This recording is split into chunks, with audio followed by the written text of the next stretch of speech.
Welcome back, everybody, to Marvel Multiverse Mondays here at LRM Online. This is Kyle Malone, one of the hosts of this show, while the other one is off playing hooky. But it's okay. As usual, we do have a third, or in this case, a third promoted co-host. And that is my real life co-host. Who am I kidding? She's the host. Christine. Hi. What's up, babe? Oh, not much. I'm doing good. How about you? Well, considering I've seen you all day, I know for a fact that we're not doing good. We're doing out freaking standing because we get to talk about WandaVision. Yes. It was a pretty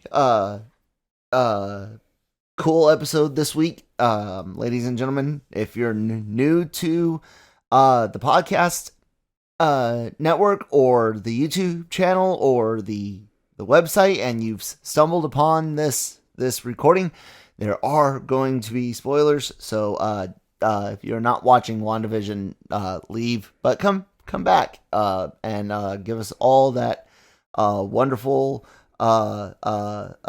advertising viewing time. That means watch and listen all the way through. People, come on, help us out. But yeah, breaking the fourth wall, title of WandaVision episode 7. Something that we were all told across the internet would be the first of 3 1-hour episodes to end this all. And it didn't happen. It was 37 minutes and change, but I mean, it wasn't like everyone and their mother said it was going to be it was going to be in 3 1-hour long episodes to end the show. I think it was because the credits were really long. So I don't know. Maybe like 33 minutes. Vision will be 1 hour. No, I want to say that,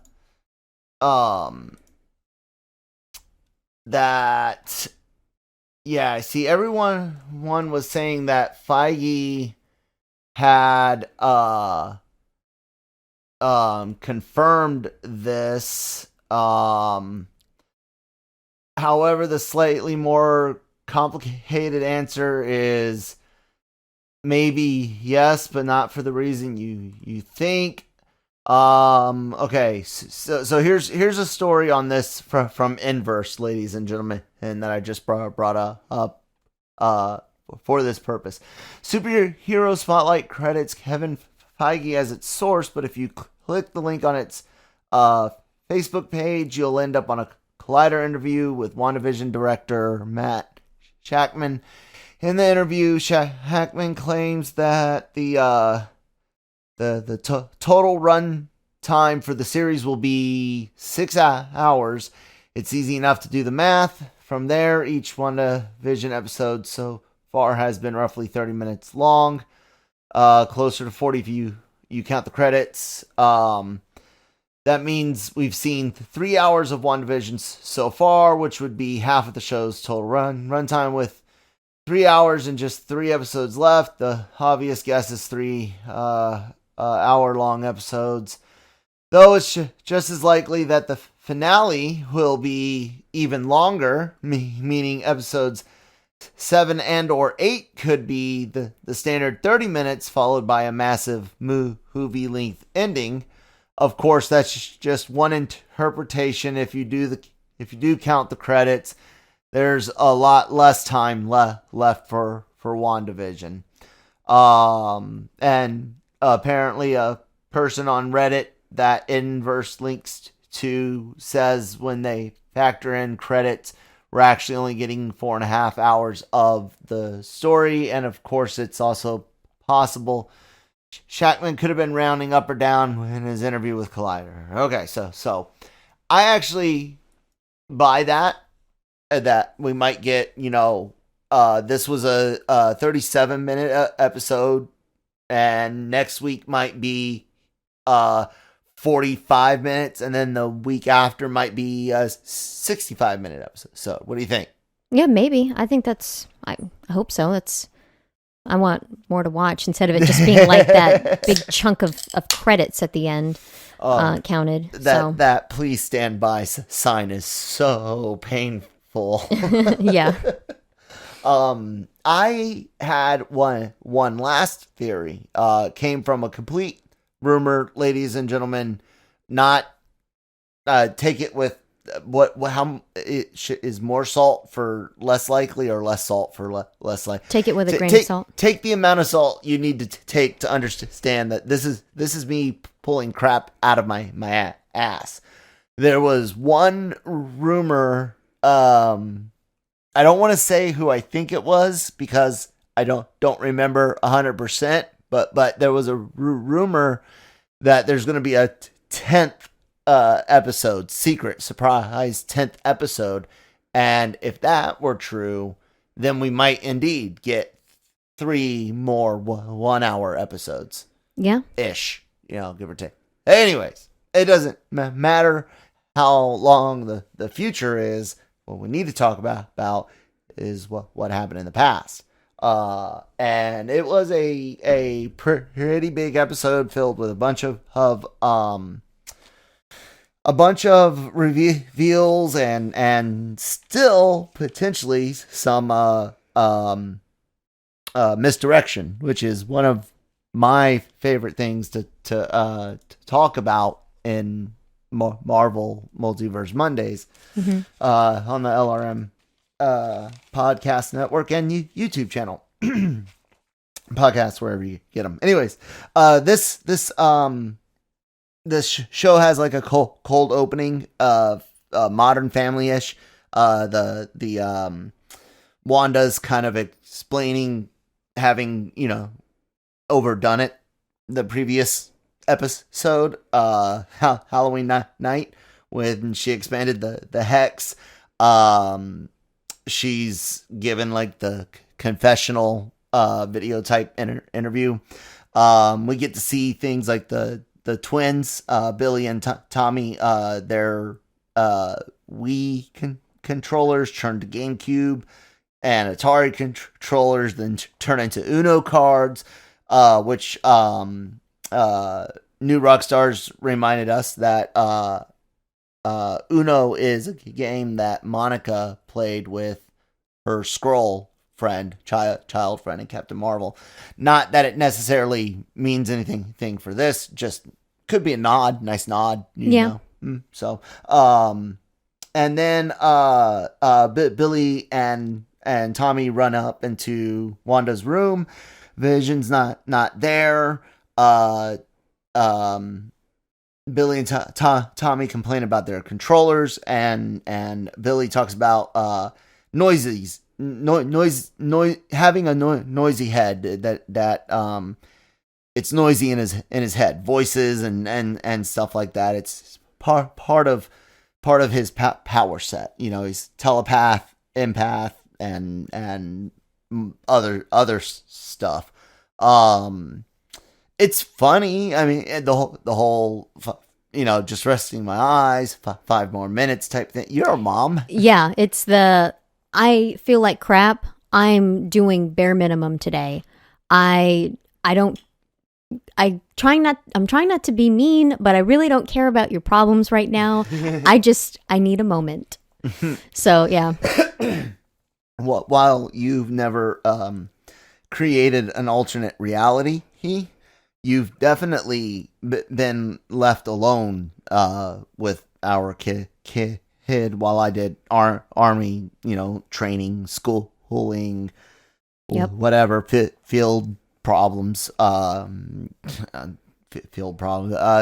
When you go out and do the tactical stuff for weeks and come home smelling really bad. Yeah. That's a FTX or field problem in army speak, or at least old army speak. You can't change FTX. What else are you gonna? They change everything. Field training exercise. What else could you call training out in the field? I don't know. They'll find a name for it. There's not even anything related to humans or animals. They changed that one. I'll be mad. Anyways, I love this. I actually he really do like this cold opening, especially when Wanda's talking about, you know, having overdone it, and it's almost a funny look at the hex growing and the people running, and there's sound effects and all of that. Yeah, I liked it. What'd you think of it? Yeah, it was a lot of fun. I mean, a lot of parents have been there, or you've seen a parent who's been there, and you know, you just, one of those TV show humor things, you just, you know, you kind of expect it to be in there, you know, it's just one of those things. Being a parent, it's going to happen. You're going to get tired, but your kid wants your attention. So, yeah.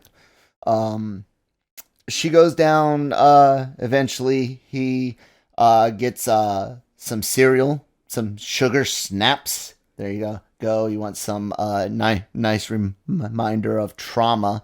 yeah. Then she starts seeing the milk change.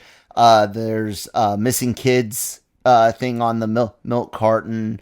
Someone says you got to turn it up loud enough, but there's a radio playing in the background, WNDA radio, and it talks about what does it say? We hope your little ghosts made it home. Kind of like the idea that, you know, Wanda had all the kids asleep. Yeah. Before Halloween, and it's kind of creepy. Yeah, just brought them out for that. What do you think about how some think that the people in the hex are dead already, that they're, you know, resurrected, and that's what the kids are, you know, that those were undead kids, but that Wanda can actually see reality at times. It would be too traumatic to see that many dead kids, so she's got them all tucked away. Hey, do you think that's what's going on? No, because to me that would be really dark for television. You know, normally you can get that like in a book or in a comic book. You know, you get like the really dark stuff, but like with movies, you know, you got to be careful going too dark, and especially TV and PG-13 movies. Yeah. So it's like, it's a little much, but interesting. I agree. I think it's what Pietro said in the previous episode, that, hey, you know, didn't want to traumatize the little kids, so you just leave them in stasis, basically, instead of possessing their heads all night. Which I think is one of the reasons Billy's mind is so loud, is he's hearing the fake reality, but he's also hearing the people inside of those living out the fake reality, screaming to get out. Like maybe he's hearing double the population. Yeah.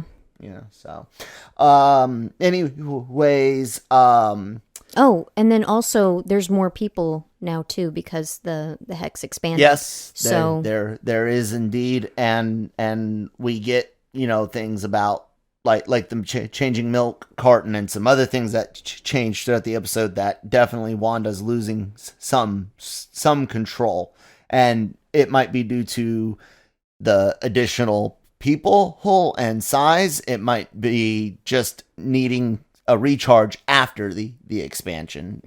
You know, then we go into the opening, which covers like The Office, Parks and Rec, Modern Family, a couple of things of note in there. A great Stan Lee cameo by birth date on the license plate that reads Wanda. It reads 12 28 22 December 28th, 1922, Stan Lee's birth date. I like that. What'd you think? That was cool. And it's always, you have to like pause and like, I got to find out what these numbers mean. Yeah. So it was fun to actually like, instead of like, write it down, look it up later. It was, It was almost me because I was like 1922. I was like, that sounds really familiar. And I had like a birth date in my mind, and I was like, but none of the characters are born before it's Stan. Yeah. Yeah. And then I looked up to confirm, and indeed it was Stan. Anyway, he's there's the note, I know what you did, Wanda, or I know what you're doing, Wanda. Yeah. And Friday the 10th circled. Those were like the biggest things that I caught. Maybe the VHS tape has a red master over the word Wanda, but the word master on old VHS blank tapes is normally there. Mm-hmm. So I didn't look up the calendar date, and I should have done that because you might be able to find something. I should have done that. While watching a few other, after I wrote down what we saw, or at least what I caught, I usually go and watch, we watch other Easter egg videos and see if there's anything that we missed, I've got the head injuries, and there are bigger geeks than me. So, but yeah, anyways, I don't know what it means. We'll look into it. I do think it's interesting as the hex is expanding 3-dimensionally. It could end up looking potentially like a D20 die, so to speak, with 3D kind of like pushed out hexagons. Anyways, that'd be kind of cool. Yeah, like a Dungeons and Dragons magic thing nod, like I don't know. It's funny. We get into the hex again, and Vision waking up. He's asked if he's the new clown. We know Vision, of course, inside the hex does have a lot of autonomy. He just doesn't have any memories of the past, which is why he doesn't question Wanda's, story or world or anything very much to begin with, Mm-hmm. But he's told that he's got an act in the circus with the escape artist Darcy, who says that that's not in her wheelhouse. She was aiming to be the bearded lady.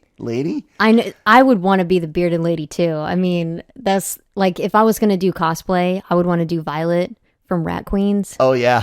That's so cool. So yeah, like I thought that was funny. So I am a big fan of a lot of the Rat Queens books and arcs, and even the reboot, soft reboot was decent. And it's very well written. That's like well written female empowerment, feminist, like without the need to tear down and destroy men at the same time, or make it feel weird, or make it exactly. It's what do they the female dwarves have beards, because why the fuck not? They all sleep together and do drugs. It's a 120% 21st century Western book, that, hey, this stuff's out there and open, but it's not it's not what's the word I'm looking for, overbearing. It fits the world, anyways, that might be getting a little political. Anyways, so Darcy, the escape artist, and Vision are gonna do just that. He wakes her up. She is kind of out of it for a second, but I'm guessing since she's not been under long and potentially under less invasive mind Wanda's control. not at her full strength, and she's brand new, so she hasn't dealt with this pain for long. It hasn't exhausted her yet. Right. And so Darcy recovers pretty quickly, and her and Vision escape in a van, funnel cake van, I think. Yeah, funnel of love. Oh God, I love funnel cake. It's so good. I don't like all the fruit toppings and whipped cream crap on. I just like you're a plain classic Jane because I like the crunch. Yeah. You don't want it to get soggy. Yeah, exactly. And like so some of the I've had like the chocolate drizzles, all right. The caramel drizzles, all right, but the fruit toppings make it soggy. I don't like. No. Anyways, they use this as a lot of exposition. Their little journey home, and one video Easter egg. People were like, "Oh, this is," because they run into all these distractions, on the way home. Oh, this is Wanda trying to keep Vision away, and I'm like, no, this was Agnes, who we all think and surprise now know is Agatha Harkness. That she was lying in that Halloween episode and purposefully sent Vision out, hoping to get rid of him. Mm-hmm. And I think it's Agnes that is distracting him, because once Agnes has what she's after, he's able to break free, kind of. Anyways, we'll get there. Yeah, because like Wanda said earlier, if your dad wants to come home, he can. So she's not holding him back. Exactly. It's someone else. Exactly. So back to Wanda and her kids. The kids ask about their dad. That's what you had just said. And Pietro, Wanda's like, that's not your uncle. Don't ask about him anymore. Wanda's breaking down at this point. She even at one point tells the boys that life is meaningless. Yeah. That all of no, I think the phrasing is all of this is meaningless. So I'm thinking all of this work I did to build this universe is meaningless, because it's all going wrong now. Yeah, and you have to be careful what you say in front of your kids. It's like you don't want to scare them. So it's kind of, I mean, I get it, like why it was in there, but yeah, don't do that to your kids. Try to break down somewhere else. Exactly. And she even mentions that. She's like, was that a little dark? Agnes shows up. She's wearing purple. She does not have the brooch again, like last episode. Some people pointed that out, that oh, maybe this was not us. It's funny, that meme going around where everyone's Mephisto. Mm-hmm. I think Nick and I have been pretty good at, we both initially thought potentially Dottie, and then during episode 2, I think it was, or whenever the next episode after you hear or meet Dottie, maybe episode 3, I was like, she might be this other character because of the husband's name, and there were other reasons to not think she was Mephisto. And then the stork, everyone was like, that's interesting. It might not be Mephisto, but it might be Mephisto's doing. And then the obvious pick for a real potential Mephisto moment is Pietro, for multiple reasons. We haven't really been he's everyone, right? Yeah, like no, we haven't We haven't said anything like that. You're just kind of like guessing, like, you know, trying to figure things out a little bit, but don't know. Yeah. So, it's one of those things. Like I said, the brooch thing didn't work because, people were like, when it's off of her, that's him running around, and that's why she didn't have it on during the Halloween episode. But the ending of this episode definitely changes that, and we'll explain when we get there. I'm trying to follow our script here, people. But anyways, yeah. Agatha shows up. Purple, no brooch. Shaw offers to take the kids again. Confessional videos, very, very, very funny. Offers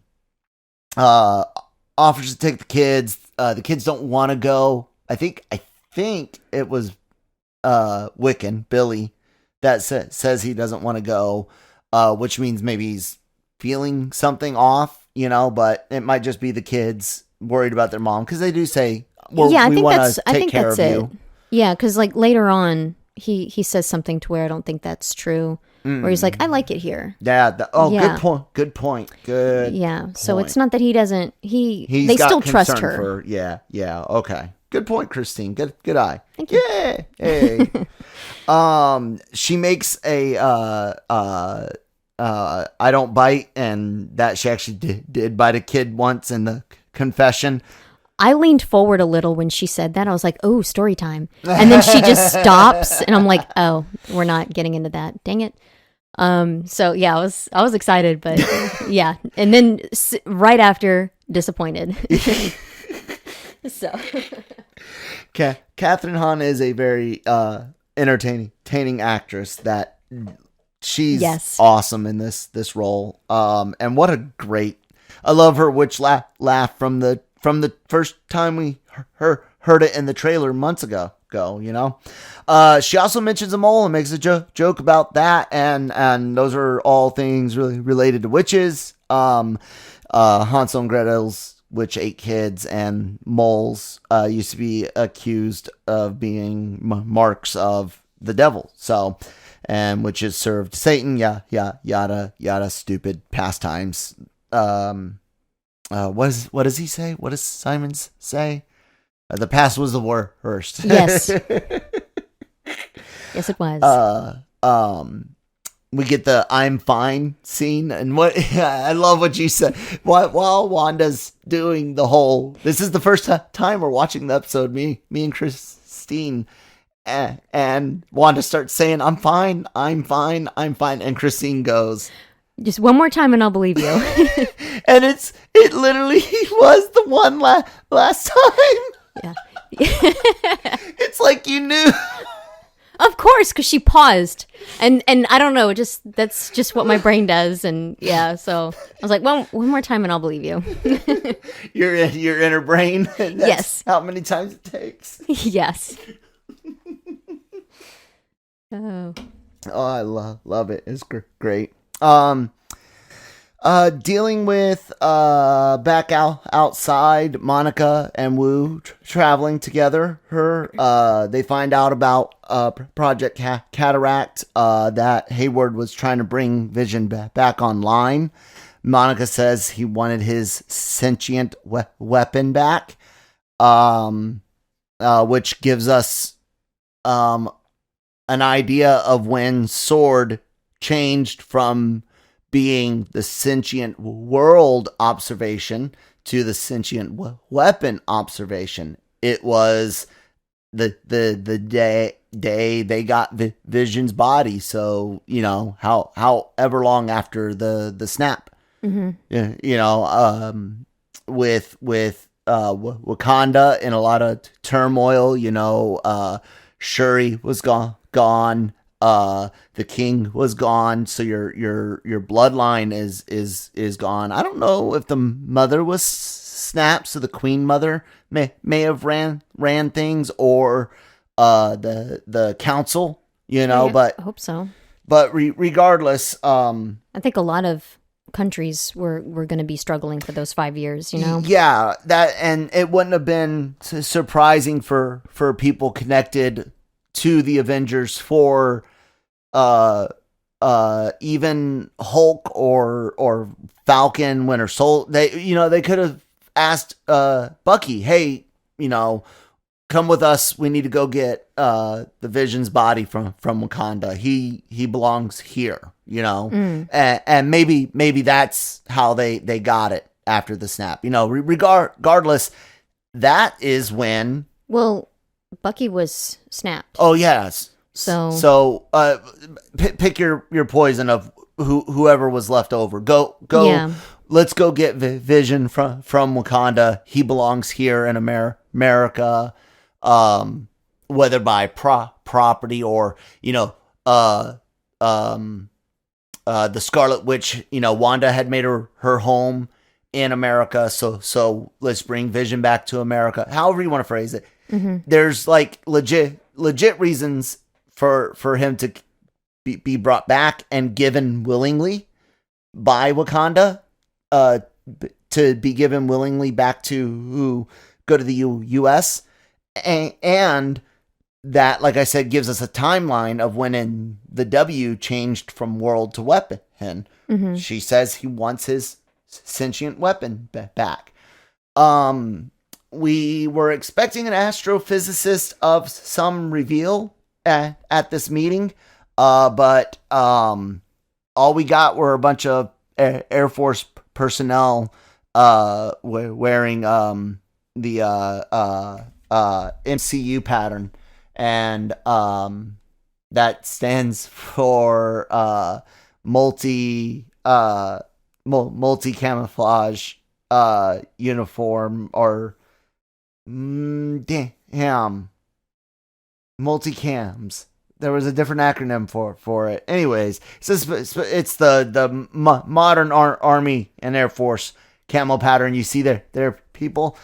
My mind cannot keep up with it all. And I still think that we might get a special reveal of this astrophysicist being Skrulls, because this team says their leader, the female major, she says that we're loyal to more than just your mother, because Monica says thank you for your loyalty to my mom. Yeah. And I think you still might get a reveal in the next episode that they're Skrulls, maybe. What do you think? That would be interesting. I would like to see that. Yeah. So. I don't think you weren't with us last week. So Nick and I were like 1,000,000% against any introduction of someone with the last name of Richards or Von Doom in this TV show. Do you agree? Yeah, it doesn't. No, that's weird. Yeah. Yeah. Okay. Anyways, the truck that she requested is there. It's done, and it meets her specs. I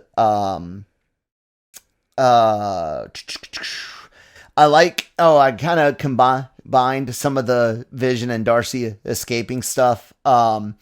She makes a couple of meta jokes about having been wanting to be a guest star on WandaVision, which is funny. And when he says, I've got questions, she goes, I've got answers. And his questions, are my kid safe? I don't know. Or, okay, where's Pietro? I don't know that either. Yeah. Not a lot of information, Darcy. Yeah. And he doesn't ask about Wanda, which I found was interesting. Yeah, especially since when they're talking about his past with in his past with Wanda later. Yeah. But the look on his face. Yeah, he doesn't believe it. He believes Wanda's, bad, right? And or at least in the wrong. The room starts changing back at Wanda and Vision's house. going all cuckoo, and Wanda does her confessional about not knowing what's going on, why she can't control it, and a voice from out of camera says, don't you think you're hitting what you deserve? And Wanda's like, you're not supposed to talk, yada yada. Mm-hmm. It's like and it happened right after she admitted she's losing control or has no control. Everything's devolving into chaos. And it's because things are chaos magic. Yeah. I don't know if they're ever going to call it that, but the next commercial, we get that. The Nexus commercial. Loved it. Nexus being is something Wanda is in the comics. She's the same across all universes. I don't know if that means that there's only one of her and basically she does the same thing across all universes, because that makes no sense, or it's just that consistently she's doing what is needed, or it's just that whenever she crosses from one to another, it doesn't affect her. It's a little unclear, but I do know that it makes multiversal travel easier with her assistance, which is something that a lot of people in the comics want to use. So, what were some of the things you liked about this commercial? It just, as soon as it came on, it's like you automatically knew, yep, it's a drug commercial. And, it was amusing because, we still get so many today. And I don't remember when it got really big to, constantly bombard us with, drug commercials. Here, take this antidepressant. Here, take this. There's this new thing, and here's the long list of side effects that'll that you may end up getting. And it was funny to see, and the typical behavior of a drug commercial. And I couldn't help but notice they had on the wall when she was walking up to the pharmacist, they were selling, they had toothbrushes on the wall, right where the opening is. I'm like, that's an odd place to put that, but it's just, okay. I couldn't help but notice that. It was, I think that's what those were. Yeah. Yeah. So, there's some interesting lines in there, especially some of the side effects, including more depression. But a line I caught was, ask your doctor before getting this prescribed to move on in life. That's an interesting, to move on in life. Doctor Strange has repaired Wanda's mind in the comics before. Yeah, so Agatha Harkness has repaired Wanda, so to speak, in the comics before, but the Doctor, and to move on in life. Yeah, it's interesting. Yeah. I think also that's, we'll get into that later. Anyways, we get to see Agnes with the kids a bit. She acts all kind of odded out by taking care of the kids because she doesn't have kids. Billy is playing with Senior Scratchy, the rabbit. And Agnes asks if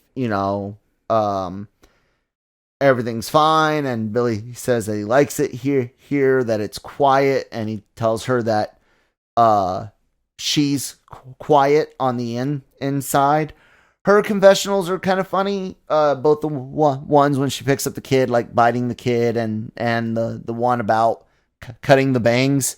Yes, and when I know with me, when things get stressful, I cut my hair. So it was kind of like one of those fun jokes, like you're about to get really bad bangs and it's going to make life a little bit worse, so.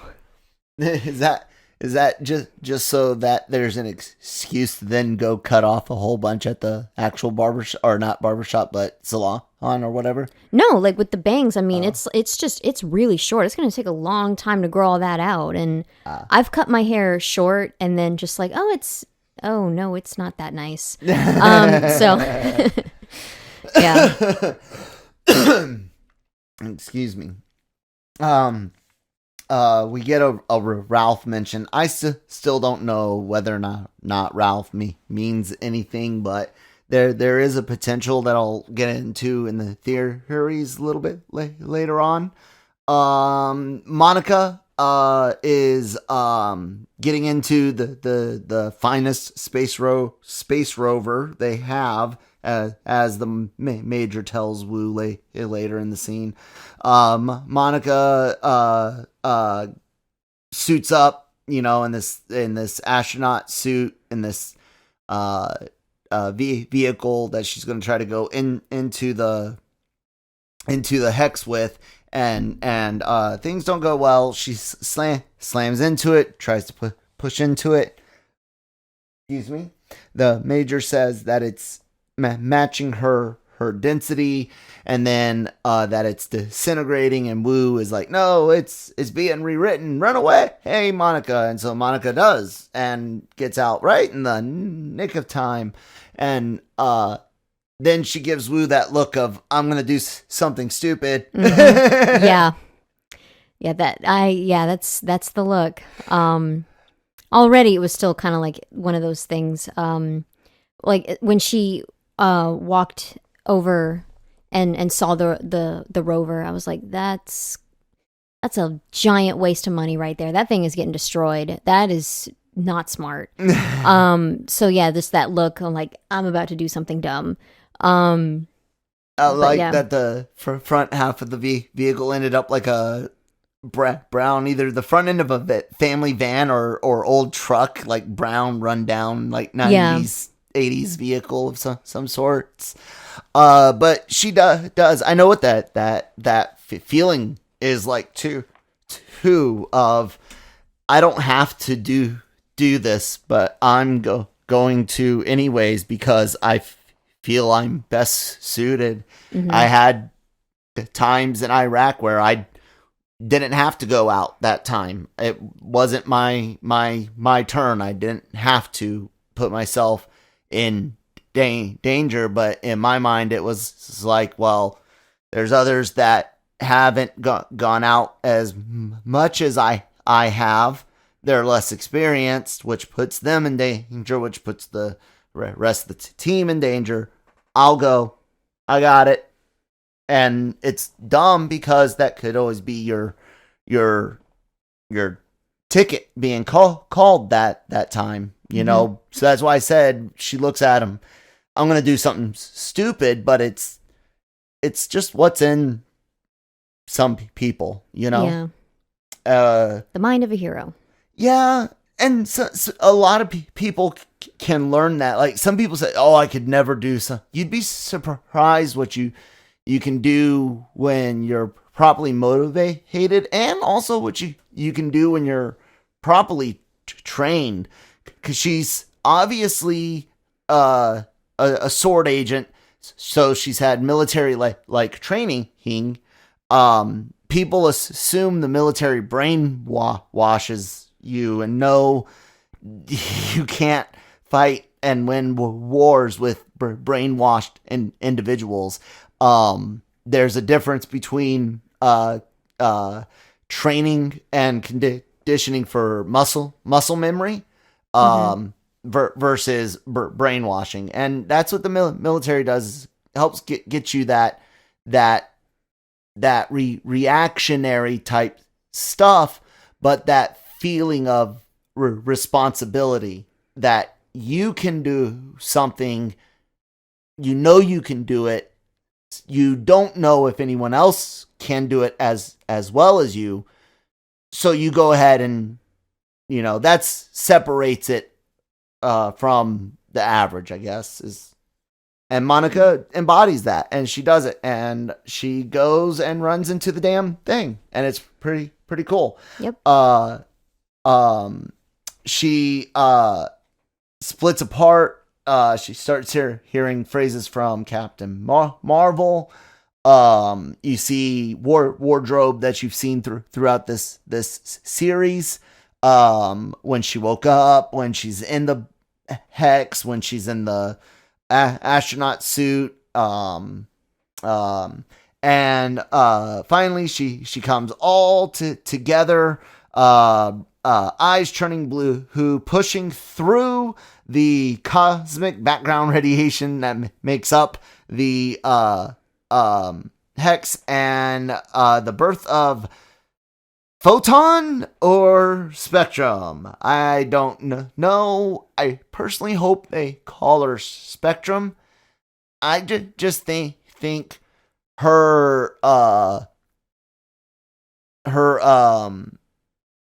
mother was known as Photon, and Monica just seems like one of those that's like, that was my mom. I'm not my mom. She was Photon. You know what I'm saying? Yeah. So she's her own person. I mean, she respects her mother. She loves her mother. Yeah. But that's her identity. And Yeah. then, this one is Monica's. Yeah. I don't know if I would, but there are definitely people and characters and character types that could go through similar things, but be a little different. That I would say, I buy you calling yourself the name after your mother. But this Monica, I don't quite buy it if she goes by Photon. Yeah. Yeah. And one funny thing is, in the MCU, not everyone goes by their comic names. Like, Hawkeye never really goes by Hawkeye.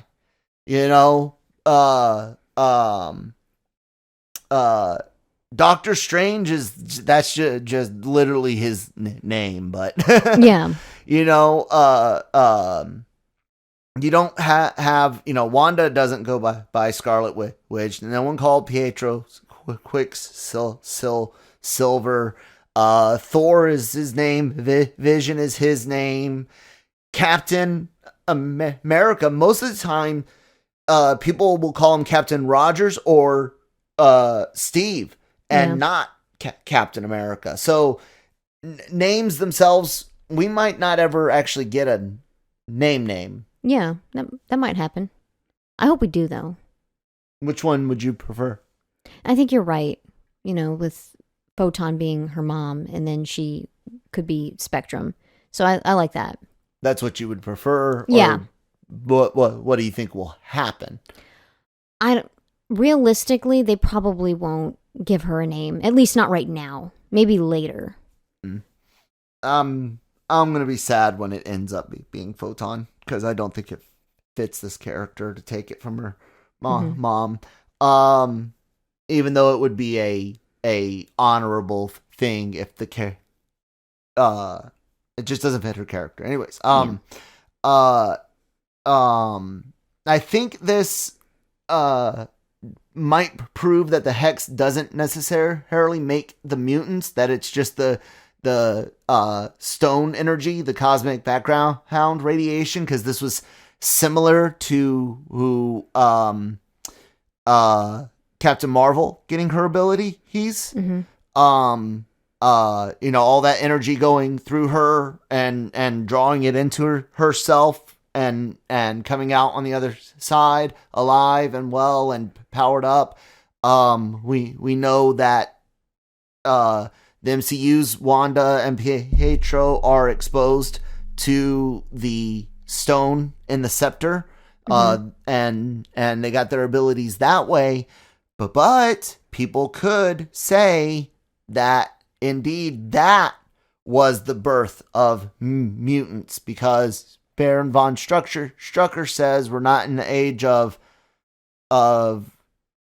heroes anymore, or something, villain, whatever. He's like, we're in the age of miracles, and nothing's scarier than a miracle, because the idea of mutants, you don't know who's got that X gene, and also what they have, and how it will manifest if they have it.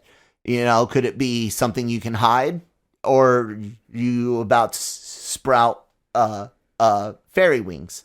Yeah, or turn blue. Or turn blue and furry or scaly.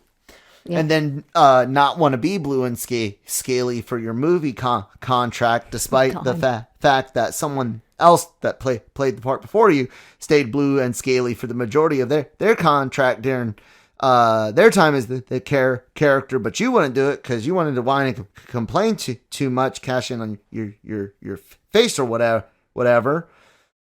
God, please, Marv, don't cast Jennifer Lawrence as Sue Storm. Anyways, it's not likely, people. That rumor, that more than likely, not likely, but anything's possible. Vision, Darcy filling in Vision on Infinity War and in Endgame is great. Mm-hmm. Vision kind of like, figuring out his past.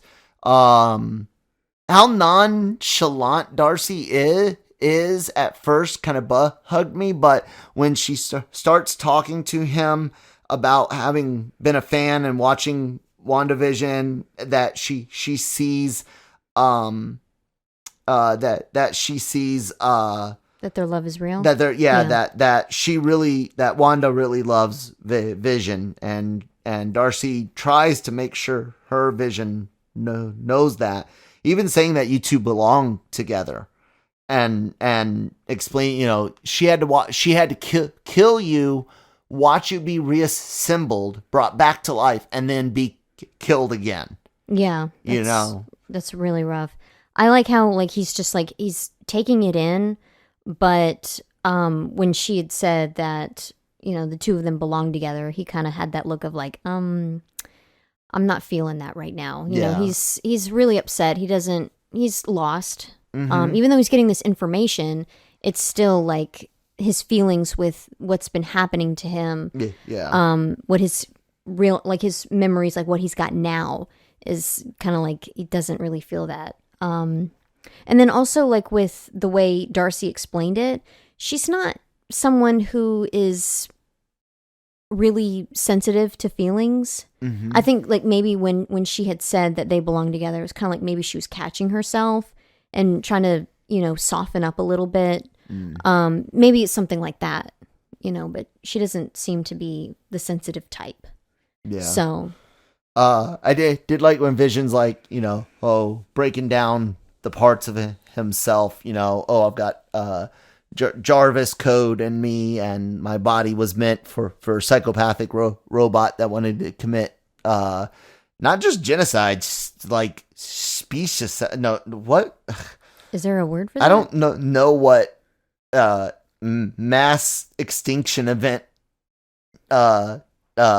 side means. I don't know enough Latin. Anyways, and he's like, what am I now? This is all very, very much the White Vision storyline. We've pointed out how many storylines go into this, from the West Coast Avengers and the Vision and Scarlet Witch stuff to the House of M stuff and the nods to Secret Empire and a lot of crap. So Monica gets to face down Wanda.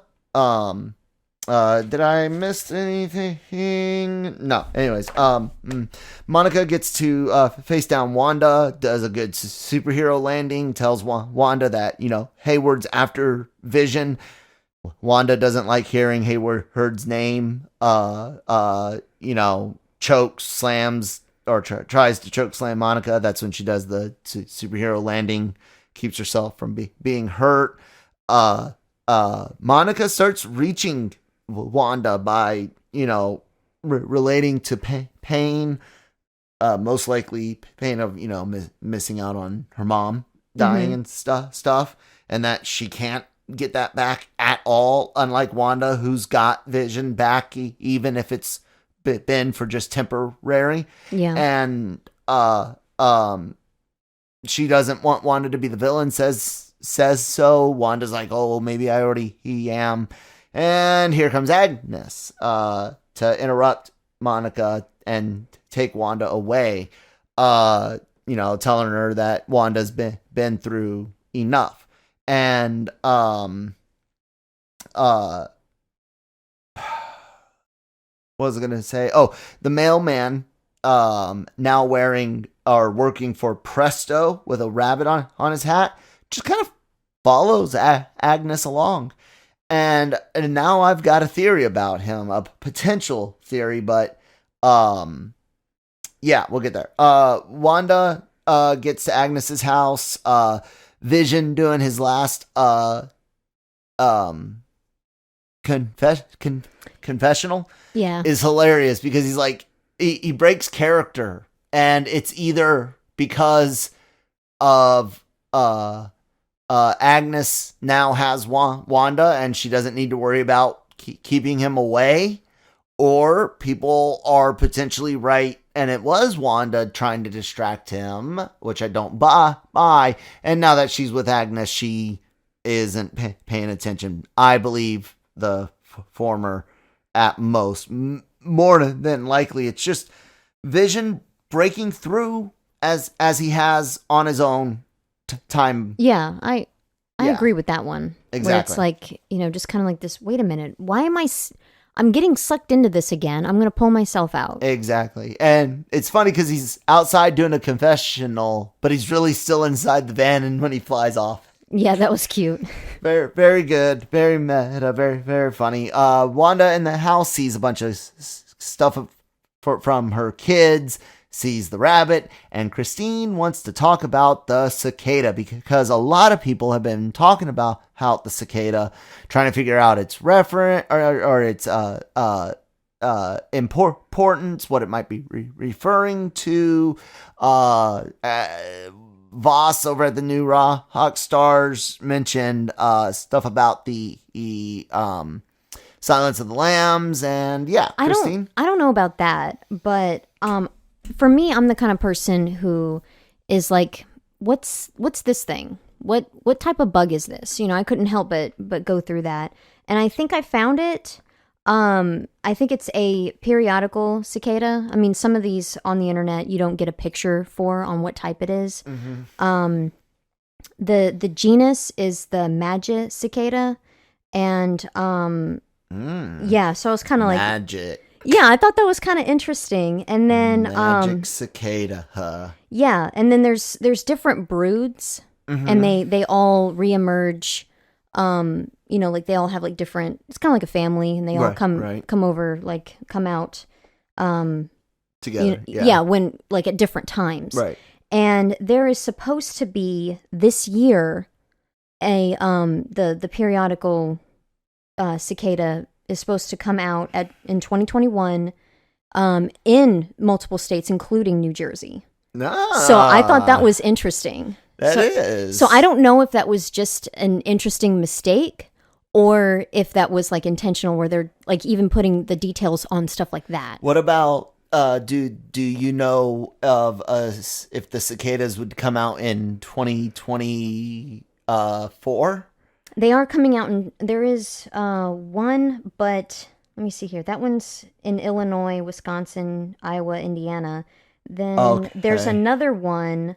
It's not in New Jersey though. Okay, but there are still some that will be coming out in 2024. Yeah, that's interesting because that's what year it is in the MCU. 2024. Remember the 5-year gap after? I don't know if it was supposed to be for like like the MCU thing. I think it was just kind of like a real life. Let me pull like a little maybe something. Either way, that's still very cool. Good job. High five, Christine. Thank you. Way to go. Way to hit the mic. I take my high five back. Sorry. Way to go, babe. So anyways, Agnes tells Wanda that the kids are down in the basement, and Wanda goes down there. It's a magical basement filled with purpley power. No, I do not think this is connected to the Power Stone. I just think it happens to be the old witch magic that Agnes uses. Yeah. Much like Wanda has this red magic, and she calls it magic in this series for the first time ever. She's been called a telepath, and telekinetic, but she's never been known to use magic. Strange never talks about her. Nothing's mentioned about her in Strange's movie and Kamatage or any, like, I don't know. I think maybe she's either been through this simulation before, or maybe she remembers details of how it started and that she does have magic now. But either way, I don't think the purple's related to who's Stone. It's like the commercials, and everything. I think we're mostly done with this. Stones. I hope we are. But you hear a cat. Agatha reveals just the book. There's a glowy, evil-looking book with what appears to be possibly 2 keys entering a door. Multiverse book, people. And when Agatha does reveal herself and says that she's Agatha Harkness, she's wearing her brooch and she's got the rabbit with her. I don't know what the importance of the brooch is, because every time someone's like, oh, the brooch is whenever a minion of hers, whether it's or partner or minion of hers is on the loose. Some of those theories match, some of them don't. I just think that it didn't quite fit the last episodes for her costume. Yeah, or maybe it's like one of the things that you were talking about before, the misdirection, to where it's like, trying to keep us confused and keep us guessing. But it it could have some significance. We'll see. I just don't know if it's necessarily a person. I'll get there. And then the wonderful line, "You're not the only magical whole girl in town." I've been saying maybe there's other sorcerers even besides these 2 in town. Again, letting us know for certain Wanda is using magic. And we get purple energy shot from far away, showing how powerful Agatha is, to put the Agatha All Along song intro into Wanda's mind, because we actually go into Wanda's mind to see what she's seeing, which is the big reveal that it's been, so they say, Agatha all along. And I got the lyrics, and there was a couple of interesting lines in there. It says, "Who's been messing up everything? It's been Agatha all along. Who's been pulling every evil string? Agatha all along. She's insidious, perfidious, and that you haven't even noticed. And the pity is, it's too late to fix anything now that everything has gone wrong. Thanks to Agatha, naughty Agatha." And then she says, "I killed Sparky too," and laughs and cackles like a witch. The funny things to me were where she was and what she was doing when, like, Pietro showed up. Yeah, she's been a creep for a while, and we already knew that, but it was weird to see her, you know, having a picnic on the front lawn of Wanda and Vision's house. Like, yep. So it's just kind of And strange. She's the one that made her, malfunction, and then made him semi-aware to play a scene to get Vision to question Wanda. Like it runs deep, but I still don't buy that it's her all all alone. We get our first ever mid-credit scene, ladies and gentlemen. If you haven't seen, if you didn't know about this mid-credit scene, I'm going to spoil it for you, so go away. But Monica shows up at Agnes's house. There's these interesting purple flowers that are there that are related in the I don't remember their name, but they are related in the comics to potions and medicine and the dog that died and poisons, and there's significance there. And again, that color purple, which we also see her MCU witch outfit, which kind of looked kind of like more modern textures, but like a Hocus Pocus witch dress, didn't it? Yeah, all the like pieces, layers, and all that. Tatter. Yes, I like that. That's cool. Because I love Hocus Pocus. Monica sees the doorway to the basement. When she opens it, her eyes immediately turn purple. Some people think they turn purple when she sees Pietro, who says Snooper's gonna snoop.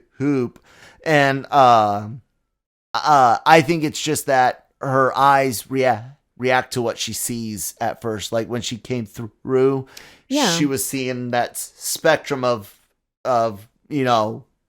whatever in front of her, and it was blue. And now she's seeing this magical energy, and I think her eyes registered it as purple. Yeah.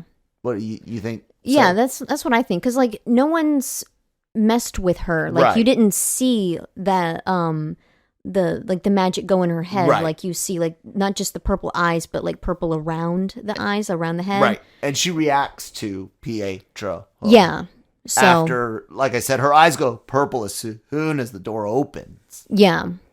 So unless there's a spell on the door, like a forgetting spell, and it was setting in or whatever, but we'll have to wait until next week to see, because that's it for folks for that episode, Christine. I thoroughly enjoyed it.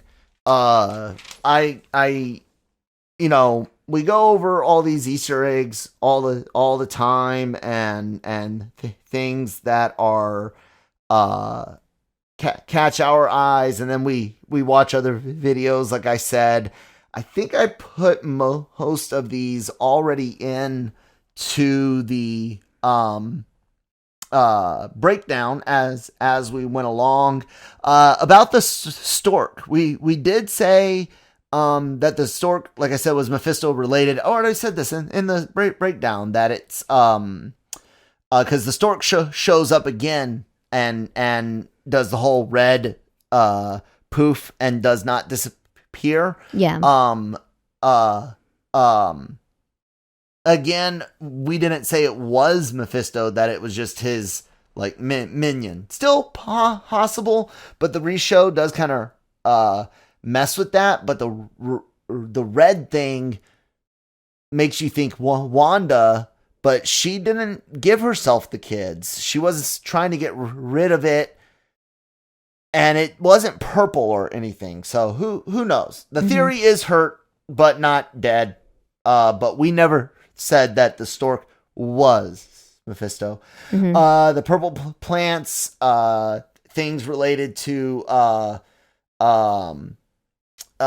like lavender is purple, like a lot of she wears clues. A lot of purple. Yep, broken down to purple with Agatha Harkness. It's funny now that we know she's Agatha. I keep trying to call her Agnes when I knew she was Agatha before. I kept trying to call her Agatha. Anyways, let's see, the rabbit I mentioned. So I believe that, you know what? Nah, we're gonna skip that one. Okay. Yeah. Anyways, the astronauts with Hayward really talked about. Monica spectrometer was used to plug in coordinates or whatever she wanted to try to match in the truck to get through.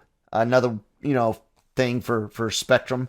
The Presto Mailman would cover. Yeah, I think Cicada. Oh, the Darkhold, the book. Okay. So here's two things. One, the basement has a shift in perception. What's the word? Screen resolution? No. I can't think of the phrase, like ratio. Oh, yeah, ratio. The screen ratio changes to let you know that you're in the MCU Prime versus in the TV show. Yeah. That happens in the basement, which, basement not part of the show potentially. And in there is a book that some think is going to be the Darkhold, despite it having shown up in the Agents of S.H.I.E.L.D. That's not necessarily canon, maybe multiversal canon for Kevin Feige, but it's potential that book is the Darkhold.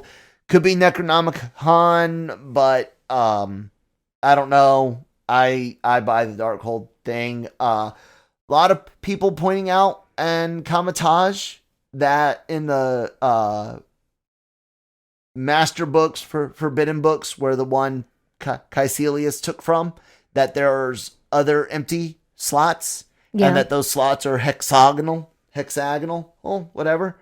So that was kind of interesting. And yeah. I think that's it for the Easter eggs. Can you think of any Easter eggs we may have missed? No. A couple theories I wanted to go over. I think that when it comes to Mephisto and that whole Agatha having a tool around, I think Pietro is the tool. Okay, I think he's just that a manifestation that Agatha created. Quite possibly the mailman. He's around with her. He's the messenger. Don't shoot. I'm just the messenger. And they seem kind of familiar with each other. He's finger guns and stuff. He's often awake and aware to push characters in certain directions. I think she morphed him into Pietro. Yeah, and that's why he was following her. And that would, if that's true, that would mean that the minion or the tool or whatever is not kept in her brooch, because she's wearing the brooch with Wanda downstairs in the basement, while Pietro's upstairs with Monica catching the snooper. Yeah. Potentially. I mean, I guess some time could have passed, and he could have been released from the brooch, potentially. But yeah, I think the commercials were always about memories and trauma. I said that way back at the beginning. I did think the Stone Theory connection is nice, and it does seem to fit, except 2 weeks in a row and no strong Stone connection last week, and definitely no Stone this week. Yeah, I agree. So, but it was interesting. Yeah, and it might still pan out in future episodes. We do know there's at least a flashback or a scene of her creating a Mind Stone. We're assuming the one that she put in Vision. So, let's see. The Stone awakened her magic ability. I already talked about that. And then I got a couple of anti-theories. This is one. People keep trying to bring up the wormholes in like Guardians for hyperspace jumps, and that they're hexagon shaped, and that in Spider-Man Far From Home at the post-credit scene with Fury, there's a hexagon on one of the screens, and they're like, oh, he was keeping tabs on the Hex. No. Far From Home is set the summer after. This is set mere weeks after Endgame, and Far From Home is the summer after Endgame. Because Pete had to do school all over again that year. Yeah. So, Peter's in 2025 in Far From Home. Wanda's in 2024 right now. Fury was in 2025 in Far From Home.